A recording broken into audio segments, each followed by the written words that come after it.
السلام علیکم ورحمۃ اللہ وبرکاتہ۔ الحمد للہ رب العالمین والصلاة والسلام علی اشرف الانبیاء والمرسلین نبینا محمد وعلی آلہ واصحابہ اجمعین وعلی من تبعہم بإحسان الی یوم الدین، اما بعد۔ دوا کا دوسرا درس ہے۔ اس میں جو چیزیں ہم آپ کے سامنے بیان کریں گے، عناصر الدرس یہ ہیں۔ سب سے پہلے ما انزل داء الا انزل له شفاء، یہ حدیث کیا ہے، اس کی تخریج، اس کے فوائد۔ اسی طرح مرض کی دو قسمیں ہوتی ہیں، اس کی وضاحت کریں گے، اور پھر اس میں یہ بھی بتائیں گے کہ قرآن شفا ہے تو کیسے شفا ہے۔ ہم امت میں دو طریقے کے لوگوں کو دیکھتے ہیں۔ بعض لوگ ایسے ہوتے ہیں جو مخصوص آیتوں کو مخصوص طور پر پڑھنے کو کہتے ہیں، اور بعض لوگ اس کا سختی سے رد بھی کرتے ہیں۔ اسی طریقے سے اس میں ایک مسئلہ یہ بھی آئے گا، بندے کو اگر کوئی مشکل پیش آئے تو اسے علماء سے رجوع کرنا چاہیے۔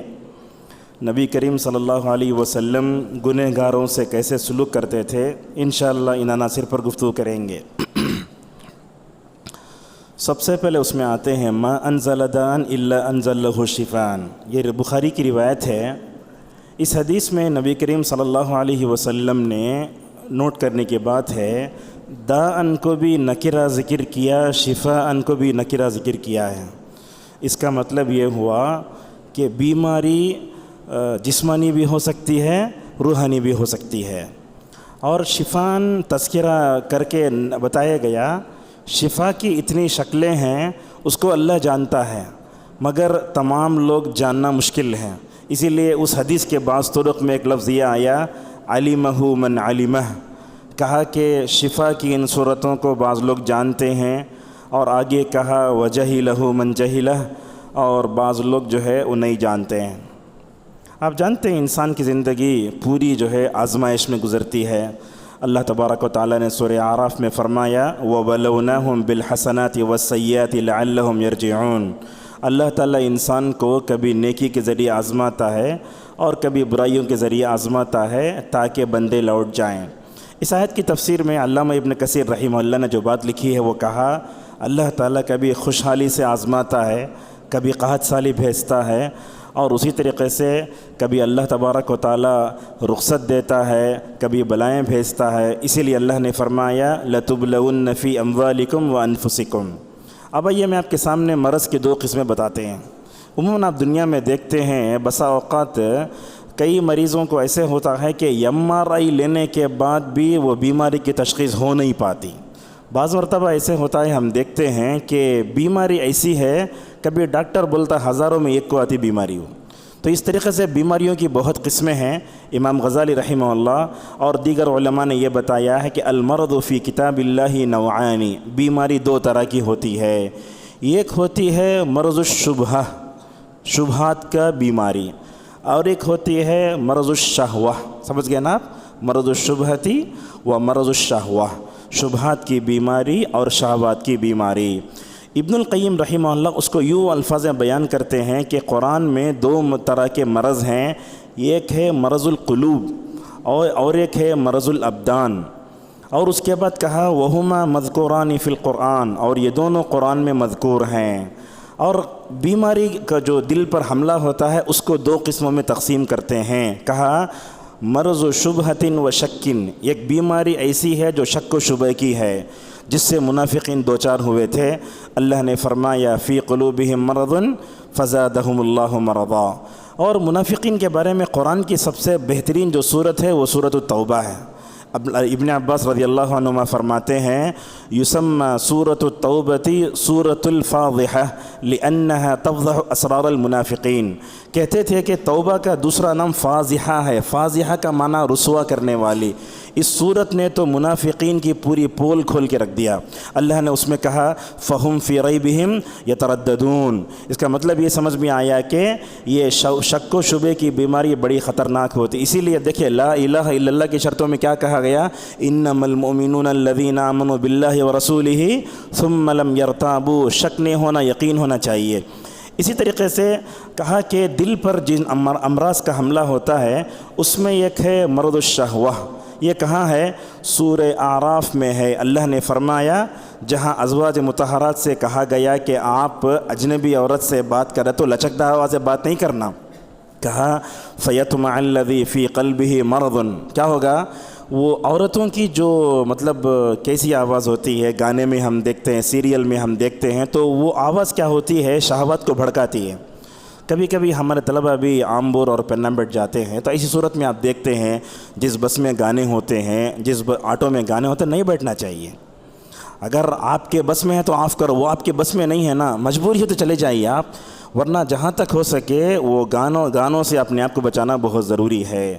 اور طلبہ کو ہم دیکھتے ہیں یہاں 8 مہینے 9 مہینے پورے بچا کے رکھتے ہیں، ماشاءاللہ تقویٰ بڑا اچھا ہو جاتا، اطاعت کا نور بھی چہرے پر آ جاتا، مگر گھر کو جانے کے راستے میں ہیڈ فون ملا، بس گانے کرنا شروع کر دیتے ہیں، تو اس سے کیا ہوتا ہے؟ شہوت شروع ہو جاتی ہے۔ اس لیے میں طلبہ سے یہ بھی بولتا ہے، یاد رکھیے یہ جو تلاوت قرآن عورتوں ہوتی نہیں سننا چاہیے، اور جہاں عورتوں کے مدرسے ہوتے ہیں لڑکیوں کے، وہاں کوئی مرد ان کو تجوید بھی نہیں پڑھانا چاہیے۔ کیوں؟ اس لیے کہ سریلی آواز میں عورت پڑھتی ہے تو کیا ہے؟ نیکی نما شر ہے، وہ اس میں جب سنے گا تو بیٹھا گا۔ اس لیے ہم دیکھتے ہیں مصر میں، اردن وغیرہ میں عورتوں کی تلاوت قرآن کا مسابقہ ہوتا ہے، اس میں سب نیچے لکھتے ہیں ماشاءاللہ بہن آپ کی آواز بہت اچھی ہے۔ تو اس طرح فتنے ہیں، یہ کیا ہے؟ غلط ہے۔ تو اس طریقے کی چیزیں آپ لوگ اس پہ بچیں۔ اور یہ بات آپ جانیں اللہ تبارک و تعالیٰ کا احسان ہے، نبی صلی اللہ علیہ وسلم کا احسان ہے کہ آپ نے امت کو بتایا کہ شبہات و شہوات کے حملے کیسے ہوتے ہیں۔ آپ ایک بات نوٹ کیجئے، بعض علماء نے یہ بتایا ہے اللہ کی نبی صلی اللہ علیہ وسلم جمعہ کی دوسری رکعت میں کبھی سورہ منافقون بھی پڑھتے تھے، جیسا کہ نعمان ابن بشیر رضی اللہ عنہ کی روایت میں آیا۔ اس صورت کے فوائد میں بعض علماء نے یہ لکھا ہے کہ نبی صلی اللہ علیہ وسلم شاید امت کو یہ شک و شبے کی جو بیماری ہے اس سے اللہ کے نبی امت کو کیا کرتے تھے؟ متنبع کرنا چاہتے تھے۔ تو لہٰذا ہم دیکھتے ہیں منافقین میں دونوں طرح کے مرض ہیں، ایک تو ان کے اندر مرض کون سا ہے؟ شک و شبے کا مرض ہے، اور اس کے اندر شہوت کا مرض بھی ہے۔ اگر منافقین کے اندر یہ شہوت کا مرض ہے، اس کی دلیل کیا ہے؟ اللہ تبارک و تعالیٰ نے سورۃ توبہ میں اس طرف اشارہ کیا، وَمِنْهُمْ مَنْ يَقُولُ ذَنْ لِي أَلَا تَفْتِنِّي أَلَا فِي الْفِتْنَةِ وَلَا تَفْتِنِّي أَلَا فِي الْفِتْنَةِ سَقَطُوا۔ جب اللہ کے نبی صلی اللہ علیہ وسلم نے غزوہ تبوک میں منافقین کو، سارے لوگوں کو نکلنے کے لیے کہا، تو پتہ ہے جد بن قیس نام آتا ہے منافق کا، تو وہ کہنے لگا اے محمد اگر میں آپ کے ساتھ نکلوں گا تو وہاں وہ روم میں جانا ہے نا تبوک، وہاں نصارہ رہتے ہیں، تو وہاں میں جا کر وہاں کی عورتوں کو دیکھ کر اپنے آپ کو کیا نہیں کروں گا؟ کنٹرول کر نہیں پاؤں گا۔ اللہ فرماتا ہے ایک فتنے سے بچا، دوسرے فتنے میں جا کے گرا، اللہ فی الفتنۃ سقطوا۔ تو اس طریقے سے نفاق بڑی خطرناک چیز ہے، شک و شبے کی بیماری بھی ہے اور ساتھ میں شہوت کی بیماری بھی ہے۔ اور شہوت کی بیماری کے اور ایک دلیل دیکھیے، واقع عفق بولتے یرقان کے مریض کو ہر چیز پیلی نظر آتی ہے۔ کیا کیا؟ جب اللہ کے نبی صلی اللہ علیہ وسلم کی بیوی حضرت عائشہ رضی اللہ تعالی عنہا غزوہ بن المصطلق میں پیچھے ہو گئیں، مدینے کے پاکیزہ ماحول کو کیسے خراب کیا عبداللہ ابن ابی نے، کہا زنا کر لیں دونوں۔ اللہ اکبر، یہ مطلب نقل کرتے ہوئے ہمیں ڈر ہوتا ہے۔ بولتے عائشہ کو گرانے کی کوشش گئی، مگر اللہ تعالیٰ نے عائشہ کو ایسا اونچا اٹھایا۔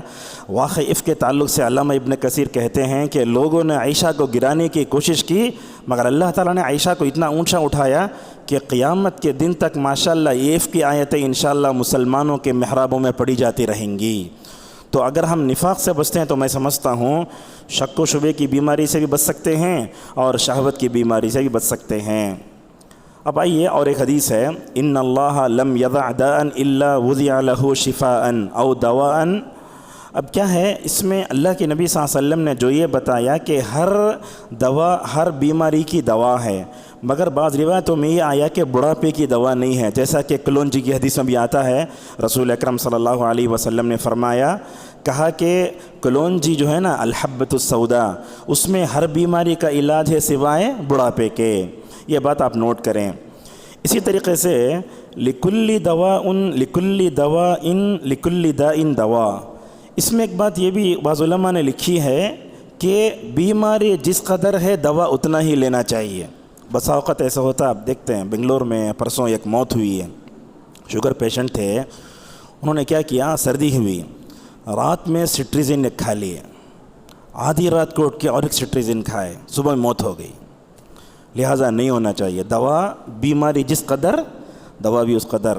دیکھتے ہیں بعض طلبہ کے ساتھ ایسے ہوا، کسی ڈاکٹر نے ہائی ڈوز دے دیا تھا تو بعض ماشاءاللہ بعد میں اس کی تلافی گئی. کیا ہوتا ہے یہ پین کلر جو کھاتے ہیں، دوائیں زیادہ کھاتے ہیں. بعض علماء تو ایسا بولتے پیراسیٹامول جب بھی کھاتے آپ کے جگر کا اتنا ٹکڑا ضرور متاثر ہوتا ہے. لہٰذا انگریزی دوائیں جو ہوتی ہیں نا وہ فرسٹ ایڈ کے طور پر لے سکتے ہیں لیکن کثرت سے نہیں لینا چاہیے. اسی لیے کہا ہر مرض کی دوا ہے، مگر کیا کرنا، جیسے بیماری ہے دوا بھی اسی کے مطابق لینا چاہیے. اس حدیث کے فائدے میں ماشاءاللہ بعض علماء نے یہ بتایا ہے کہ لوگوں کو علم طب کی اہمیت معلوم ہونا چاہیے. آپ جانتے ہیں علم طب کیا ہے؟ ڈاکٹری کا جو علم ہے.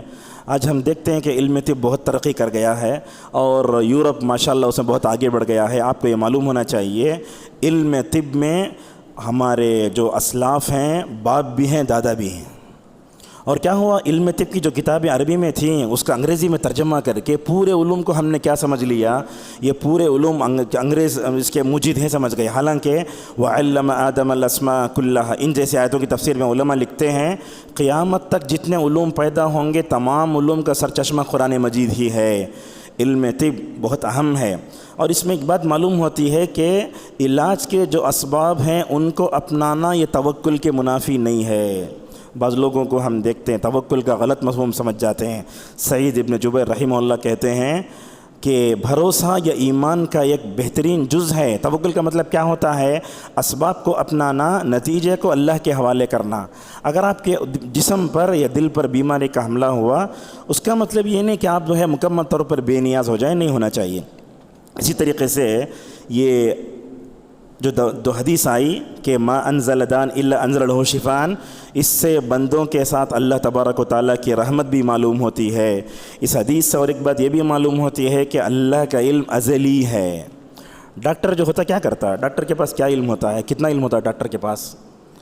بہت کم ہوتا ہے، ناقص علم ہے. وہ تو بولتا ہے سمجھ میں نہیں آتا، جاؤ کیا کہتا ہے BMS کے پاس گئے تو MBBS کے پاس بھیجتا، MBB کے پاس بھیجو MD کے پاس بھیجتا، بولتا سرجن کے پتا بنگلور چلے جاؤ، حیدرآباد چلے، تمہارا علم سنگاپور میں ہے بولتا. تو اس طریقے سے ڈاکٹروں کا جو علم ہوتا ہے وہ کیا ہوتا ہے؟ ناقص ہوتا ہے. مگر اللہ تبارک و تعالیٰ کا علم ازلی اور ابدی ہے. جیسا کہ اللہ تعالیٰ نے سورۃ یوسف میں جہاں خواب کی تعبیر کا ذکر کیا تو وہیں فرمایا وَفَوْقَ كُلِّ ذِي عِلْمٍ عَلِيمٍ. علم طب کے بارے میں امام شافعی رحمہ اللہ کے اقوال ذکر کرتے ہیں، لکھیے آپ. یہ کہتے ہیں لا تسکنن بلدا لا يكون فيه علم يفتيك عن دينك ولا طبيب ينبيك عن امر بدنك. بولتے ہیں شافعی رحمہ اللہ اس قول کا مطلب یہ ہے تم ایسے شہر میں ہرگز نہ رہو جہاں دو لوگ نہ ہوں.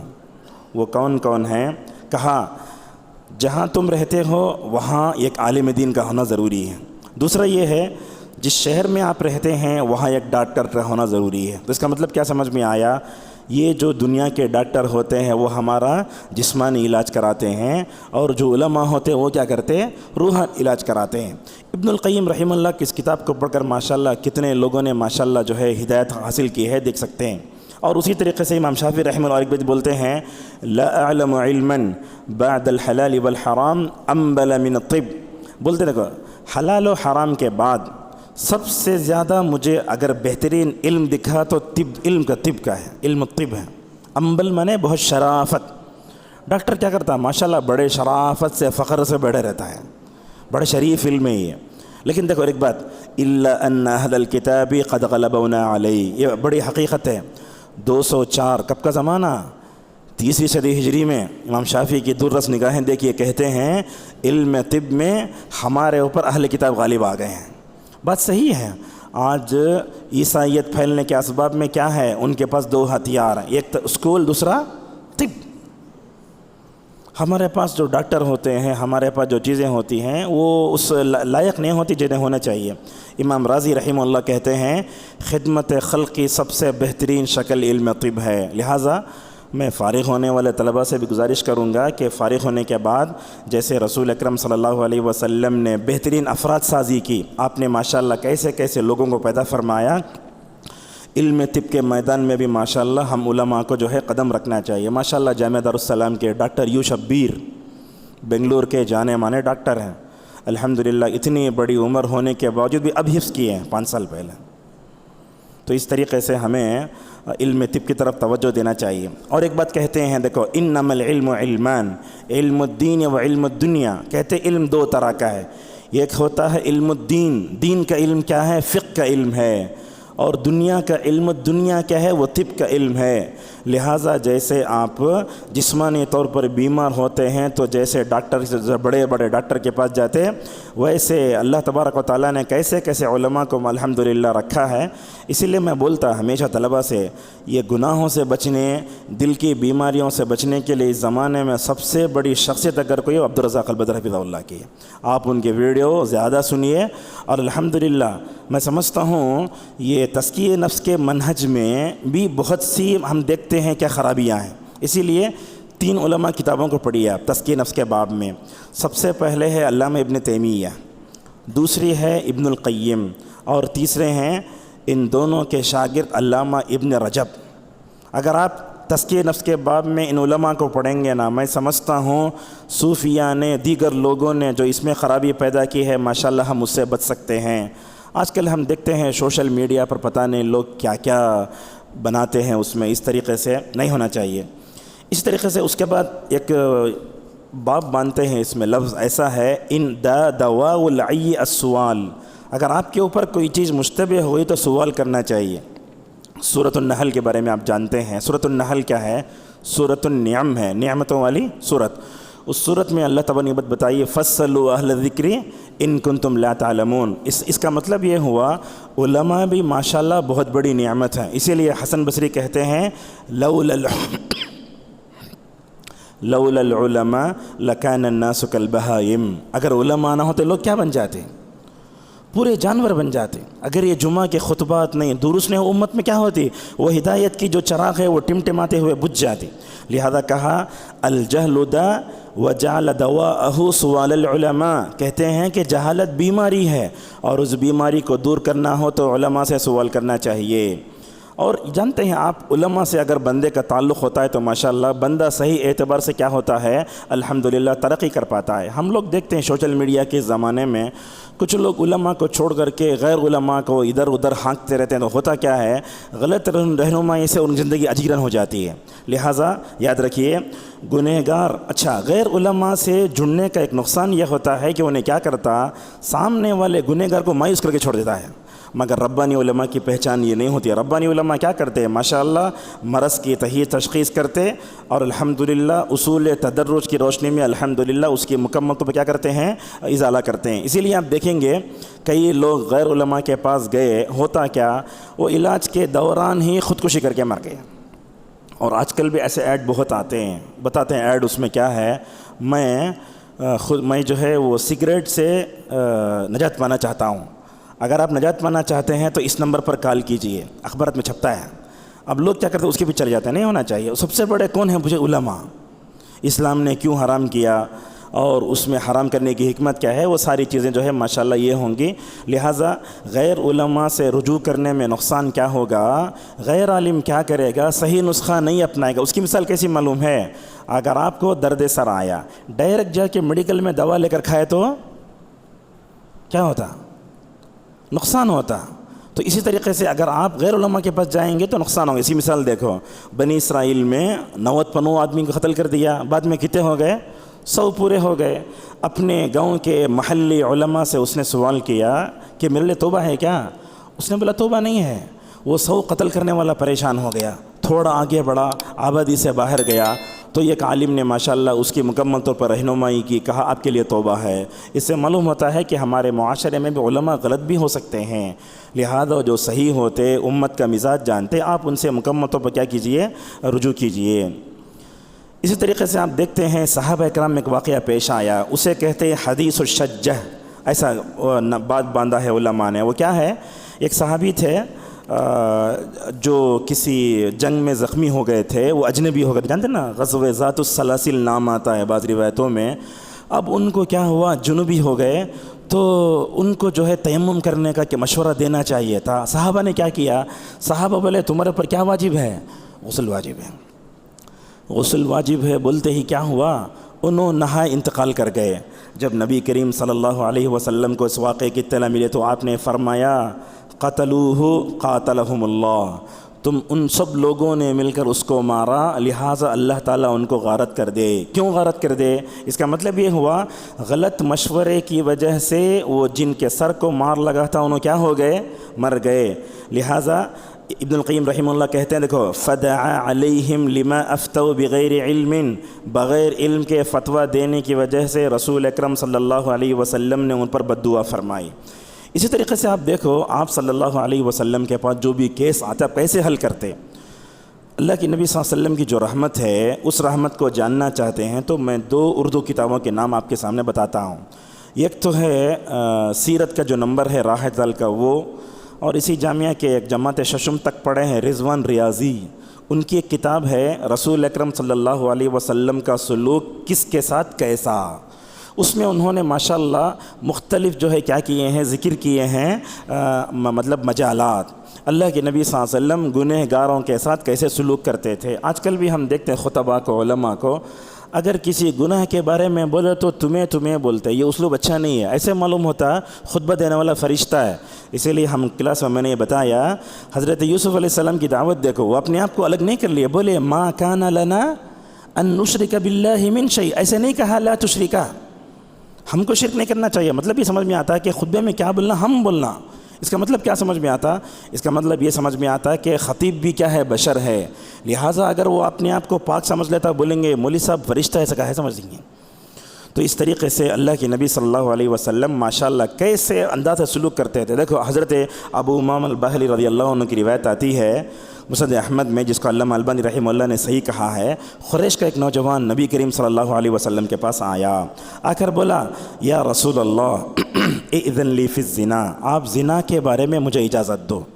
یہ مجمع ہے، اگر کوئی بھی طالب علم اٹھ کر میرے سے یہ کہے آپ مجھے زنا کی اجازت دیتے کیا، میں ایسا جھاڑوں گا اسے، سر اٹھا کر انہیں دوبارہ معاشرے میں جینے کے لائق نہیں رہتا۔ اللہ کے نبی ویسے نہیں تھے۔ اللہ کی نبی صلی اللہ علیہ وسلم گنہ گاروں کے گناہ سے نفرت کرتے تھے، گنہ گار کی ذات سے آپ نقل نہیں کرتے تھے، مطلب دشمنی نہیں کرتے تھے۔ صحابہ اکرام نفسیات پر اٹھے مارنے کے لیے، آپ صلی اللہ علیہ وسلم نے کہا چھوڑو اسے، آؤ۔ یہ نفسیاتی کیا پہلو ہے دیکھو۔ جب وہ زنا کی اجازت مانگنے والا قریش کا وہ نوجوان جو عنفوان شباب میں تھا، اس کی جو ہے مطلب نوجوانی کی دہلیز پہ کھڑا تھا، اللہ کے نبی صلی اللہ علیہ وسلم نے اپنے قریب بلایا، یہاں تک کہ اس کے گھٹنے آپ کے گھٹنوں کے ساتھ لگ گئے۔ نفسیاتی اثر کیسے ہوتا دیکھو۔ آپ صلی اللہ علیہ وسلم نے اس کے بعد پوچھا کیا پوچھو، پھر بولتا اذن لی فی الزنا، ہمت کیسی ہے، اسے معلوم ہے اللہ کے نبی صلی اللہ علیہ وسلم رحمۃ اللہ عالمین ہیں، مجھے جھڑکیں گے نہیں، مجھے نفسیات طور پر ماشاءاللہ بڑی بہترین تربیت کریں گے۔ اللہ کے نبی صلی اللہ علیہ وسلم نے ان سے ماشاءاللہ کیسے نکالا دیکھو زنا کو۔ آپ نے پوچھا اگر تم زنا کر رہے ہو تو یاد رکھو کیا تم اپنی ماں کے ساتھ زنا کرنا چاہتے ہو؟ دوسرے نمبر پر کہا خالہ کے ساتھ، بہن کے ساتھ، پھوپھی کے ساتھ، بیٹی کے ساتھ۔ وہ کہنے لگا یا رسول اللہ آپ اس کی فطرت کو پاک کر رہے ہیں۔ بولے میں نہیں یا رسول اللہ، دنیا میں کون بھی یہ نہیں کرے گا۔ اچھا ٹھیک ہے، اتنا سوال کر کے اللہ کے نبی بھیج سکتے تھے۔ آپ صلی اللہ علیہ وسلم گنہ گار کیسے سلوک کر رہے ہیں دیکھو۔ آپ نے وہ ریشم سے زیادہ نرم ہاتھ آپ نے اس گنہ گار کے سر پر رکھا اور آپ نے 3 دعائیں فرمائی، اللہم اغفر ذنبہ، اے اللہ اس کے گناہ کو تو بخش دے، وطہر قلبہ، اور اس کے دل میں زنا کے بارے میں جو غلط احساسات جو پیدا ہو رہے ہیں اے اللہ تو اس کو پاک کر دے، وحسن فرجہ، اے اللہ تو اسے اپنی شرمگاہ کی حفاظت کی توفیق بھی دے۔ راوی حدیث حضرت ابو امام الباہلی رضی اللہ عنہ کہتے ہیں اللہ کے نبی صلی اللہ علیہ وسلم کے اس حسن سلوک کے ساتھ ماشاءاللہ وہ زندگی بھر کبھی جو ہے وہ مطلب زنا کی طرف مائل نہیں ہوا۔ اس وقت میں مجھے عبدالرزاق البدر رحی حفظہ اللہ کی وہ حکایت یاد آتی ہے، کئی مطلب بیان کیے میں جب بلاری میں تھے تو اس وقت طاقراتوں میں نے واقعہ بیان کیا۔ کہتے ہیں عبدالرزاق البدر حفظہ اللہ، میں اپنے والد کے ساتھ دادا کے ساتھ کار میں بیٹھ کر مسجد نبوی کی طرف جا رہا تھا۔ راستے میں دیکھتا ہوں ایک کار ہے، اس کے چاروں دروازے کھلے ہیں اور اس کے اندر سے گانوں کی آواز آ رہی ہے۔ مدینہ، انڈیا نہیں، کیا ہے مدینہ، کون سا مہینہ؟ رمضان کا آخری عشرہ، ہر جگہ ہوتا ہے۔ تو عبدالرزاق البدر ایسے عالم دین ہیں، اگر وہ کسی کے اندر برائی دیکھ لیے جب تک برائی دور نہیں کرتے ان کو چین نہیں آتا. تو کہتے ہیں کہ میں نے اپنے باپ اور دادا کو کار میں چھوڑ کر کار سے اترا. جا کر میں نے ان لوگوں سے کہا اے مسلمانوں، اے نوجوانوں، تمہاری بڑی بدقسمتی یہ ہے کہ تم رسول صلی اللہ علیہ وسلم کے شہر میں ہو اور تم خود عبادت نہیں کرتے، دوسروں کو بھی عبادت کا موقع نہیں دیتے. اللہ اکبر. اللہ تبارک و تعالیٰ عالم کی جو ماشاءاللہ نیت ہوتی ہے نا، اسا میں ہوتا ہے، فیصلے بھی کرتا ہے. تو کہتے ہیں بولے جاؤ گانے بند کرو. اگر ہو سکتے تو عبدالرزاق البدر مار سکتے تھے. مدینے میں ایسا کرتے؟ ہاں، ویسے نہیں کیا، بلکہ کہا گانے بند کرو. اس کے بعد شیخ نے ان نوجوانوں کو بلایا اور کہا یاد رکھو ان راتوں میں اللہ کے نبی صلی اللہ علیہ وسلم یہ دعا پڑھتے تھے، اللہم انک عفو تحب العفو فاعف عنی. بولتے ہیں عبدالرزاق البدر جب تک ان گانا سننے والے نوجوانوں کو یہ دعا میں نے نہیں سکھائی، وہاں سے گیا نہیں، میں سکھایا اور ماشاءاللہ وہ دعا بھی یاد ہو گئی. اب جا کر پتہ نہیں دعا کیے ہوں گے. ایسے لوگ ہیں الحمدللہ یہ علاج کر کے الحمدللہ دعا بھی کرتے ہیں. حضرت عمر کا بھی ایسے واقعہ آتا ہے، ان کے زمانے میں کوئی شراب پینے والا تھا، حضرت عمر نے خط بھی لکھا، ماشاءاللہ اس کے حق میں دعا بھی فرمائی. عبدالرزاق البدر حفظہ اللہ کہتے ہیں کہ کئی سالوں کے بعد قسیم کا یا حائل کا وہ علاقہ تھا جہاں میں گیا، تو میں درس دینے گیا تو میں دیکھتا ہوں کہ ایک نوجوان ملتزم ہو گیا ہے، نیک بن گیا ہے، ثوب پہنا ہے اور اوڑا ہے اترا، بولتا نا اترا. اب بولتا ہے شیخ سے آ کر سلام کرتا ہے. ماشاءاللہ شیخ کے تو شاگرد دنیا میں پھیلے ہوئے ہیں اور شیخ کے چاہنے والے بھی ہیں. آ کر بولتا شیخ آپ مجھے پہچانتے کیا؟ تو شیخ نے کہا نہیں پہچانتا. تو اس نے کہا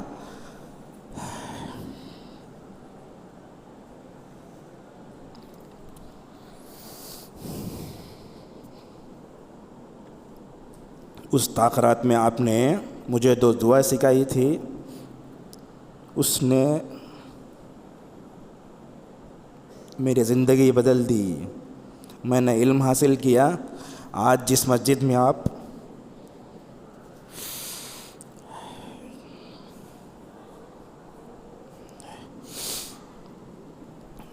درس دینے آئے ہیں، میں اس مسجد کا امام ہوں. تو اس سے کیا معلوم ہوتا ہے؟ اگر ہم گنہگار سے ماشاءاللہ اچھا سلوک کیے تو ایک دعا بھی ماشاءاللہ ان کی زندگی بدل سکتی ہے. اور کچھ مثالیں دیتے ہیں آپ کو. دیکھو اللہ کے نبی صلی اللہ علیہ وسلم کے پاس غامدیہ بھی آئے نا، ماعز بھی آئے، مگر آپ صلی اللہ علیہ وسلم نے ماشاءاللہ کیسے سلوک کیا. اللہ کے نبی بولتے نہیں کرے ہوں گے جاؤ. بار بار بولتی غامدیہ طہرنی یا رسول اللہ، اور کہتی اتريد ان تردنی کما ترد ماعز ابن مالک. آپ نے ماعز کو جو واپس کیا تھا ویسے واپس کرنا چاہتے کیا آپ؟ اور وہ واقعہ دیکھیے، رمضان میں دن میں ایک آدمی نے اپنے بیوی سے جمع کر لیا تھا. کہنے لگے ہلک تو یا رسول اللہ. تو آپ صلی اللہ علیہ وسلم نے اس کو سمجھایا یہ ہے.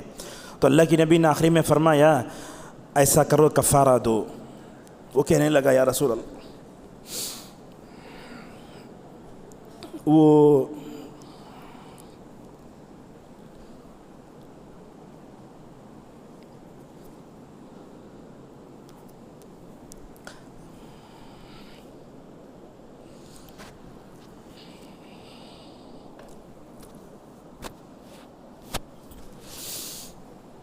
کفارہ دینے کے لیے میرے پاس طاقت نہیں ہے. اللہ کے نبی گئے، اندر سے کھجور کا ایک موٹا اٹھا لائے، وہ صحابی کے سامنے پیش کیا. خوشی فرمایا یا رسول اللہ یہ وادی میں میرے سے زیادہ کوئی فقیر نہیں ہے. تو آپ نے فرمایا اطعم اہلک، اپنے گھر والوں کو کھلا دو. اس موقع پر راوی حدیث کہتے ہیں یہ سن کر نبی کریم صلی اللہ علیہ وسلم مسکرا گئے، ہم نے آپ کے دانت بھی دیکھے. تو اس طریقے سے گنہگار جو ہوتا ہے اس کے ساتھ اچھا معاملہ کرنا چاہیے. امید دل اللہ کی رحمت اور اللہ تبارک و تعالیٰ کی امید دلانا چاہیے. صحیح مسلم کی وہ روایت آپ جانتے ہیں، ایک آدمی نے کہا اللہ کی قسم اللہ تجھے ہرگز معاف نہیں کرے گا. وہ بڑا عابد و زاہد قسم کا انسان تھا. تو اس موقع پر اللہ تعالیٰ فرماتا ہے کون قسم کھا کے بولا میں فلاں کو معاف نہیں کروں گا؟ میں تو زاہد قسم کے انسان کے پورے گناہ معاف کر کے اس گنہگار کو ماشاءاللہ کیا کر دیتا ہوں؟ معاف کر دیتا ہوں. اسی طریقے سے چہرے سے کراہت کا اظہار بھی نہیں کرنا چاہیے گنہگار سے۔ علماء لکھتے ہیں کل بنی آدم خطاؤن، اور کہا وَإِنَّ إِصْلَاحِ الْخَطَئِ مِن سِمَاتِ الصَّالِحِينَ، برائی کی اصلاح کرنا یہ نیک لوگوں کی کیا ہے، مطلب کیا ہے، عادتوں میں سے۔ اور ایک بات یاد رکھیں آپ، جب بھی گناہ کرتے نا آپ کے سامنے دو لذتیں ہیں، ایک ہے گناہ کی عارضی لذت اور دوسری ہے ایمان کی دائمی لذت۔ اس میں سے کون سی لذت چاہیے؟ دائمی، عارضی؟ دائمی میں تو گناہ چھوڑ دو، سب سے اہم بات یہ۔ اسی لیے اللہ کے نبی صلی اللہ علیہ وسلم نے بھی فرمایا جب مومن زنا کرتا ہے، شراب پیتا ہے، چوری کرتا ہے تو ایمان کیا ہو جاتا ہے؟ نکل کے جاتا ہے۔ ابن عباس کی روایت میں آیا اگر وہ توبہ کرتا ہے تو وہ سائے کی طرح ایمان واپس آ جاتا ہے۔ تو اس طریقے سے ماشاءاللہ ربانی علماء بد دعا بھی نہیں کرتے، اس کے حق میں دعا کرتے ہیں۔ اور اسی طریقے سے صغائر کبائر کرنے والوں کو بعض علماء کیا کرتے ہیں، سوال یہ آتا دیکھو جب گنہگار آتا ہے نا اس کے سامنے دیکھنا، گنہگار دو طرح کے ہوتے ہیں، ایک صغیرہ گناہ کرنے والے اور دوسرا کبیرہ گناہ کرنے والے۔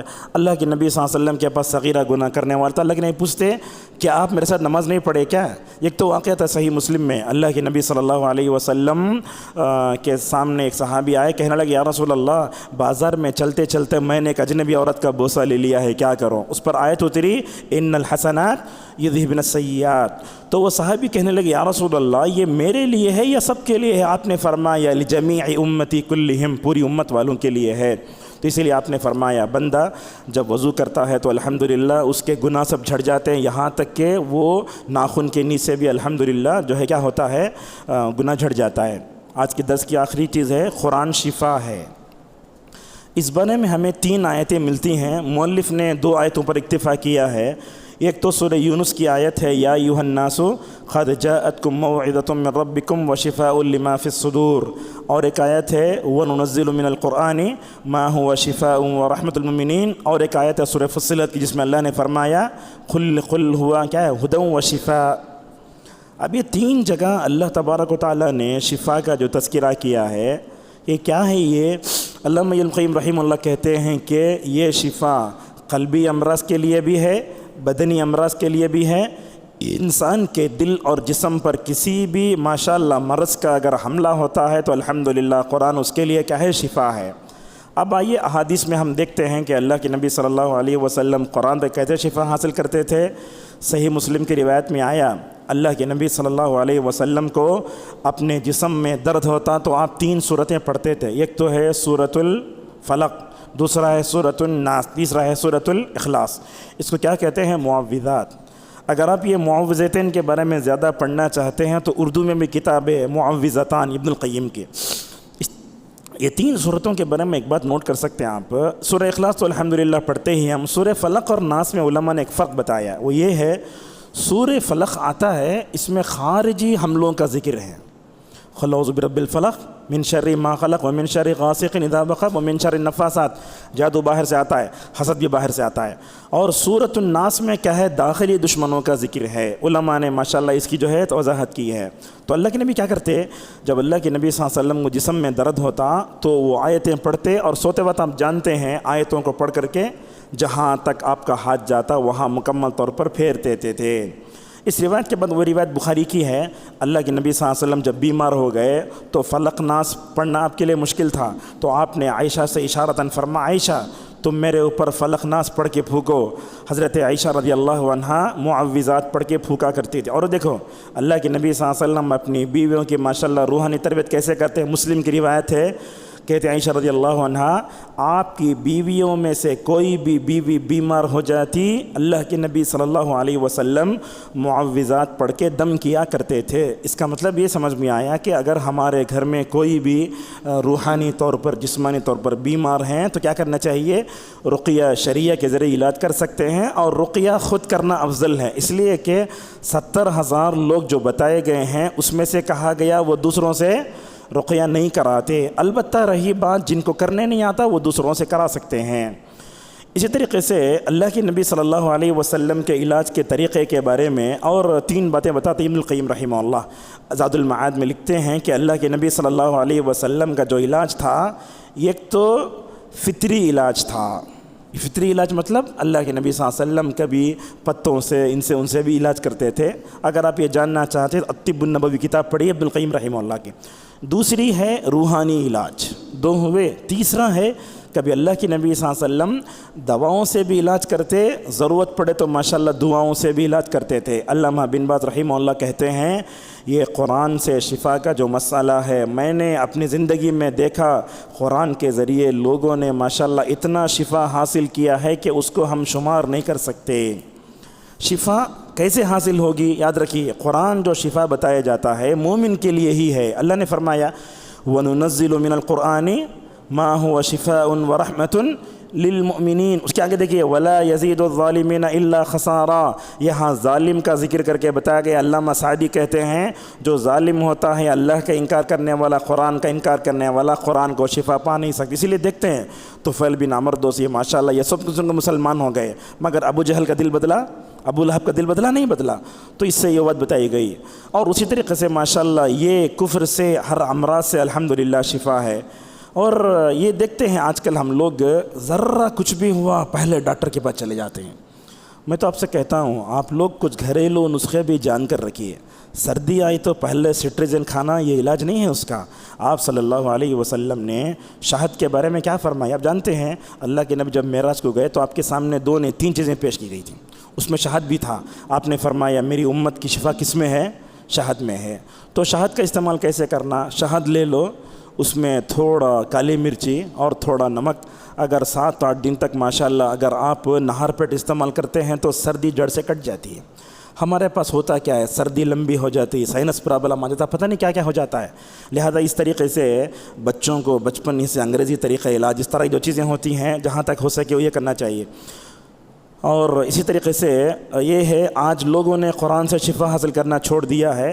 اور علاج کے طریقے بہت ہیں، یاد رکھیے صرف قرآن پر اکتفا کرنا ضروری نہیں ہے، بلکہ ہمیں قرآن کے ذریعے اپنے جسمانی روحانی دونوں بیماریوں کو مکمل طور پر دور کرنا چاہیے. ایک بات شفا کے بارے میں یہ آتی ہے، کچھ لوگوں کو ہم دیکھتے ہیں وہ لکھ لیتے ہیں تشتری میں ادھر ادھر سے.